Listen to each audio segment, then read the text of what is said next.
I think the most devastating thing about this coal ash situation is my children weren't even safe in their own home. I remember meeting Patty Morrow and her husband. They had coal ash in their well. They said, "We want you to clean this up and pass solid legislation and make this one of your top priorities when we put you down in the General Assembly." And so that's exactly what I did.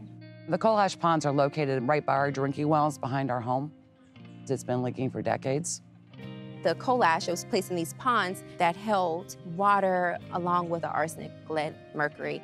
We didn't realize for 20-some years that we were living next to a coal ash site. But as we started learning about the elements that were in our water, we started thinking about some of the health situations my kids have had, and they slowly started making sense.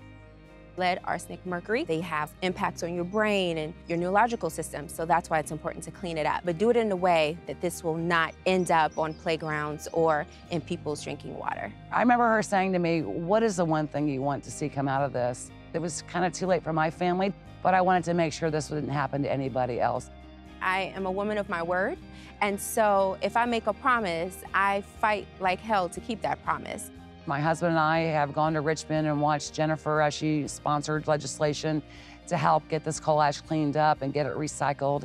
And the promise that I made to the Morrows was that I was going to get coal ash cleaned up. 2 years later, they were there when the legislation was signed by the governor saying that we are going to exceed EPA standards to clean up these coal ash ponds. Promises made, promises kept.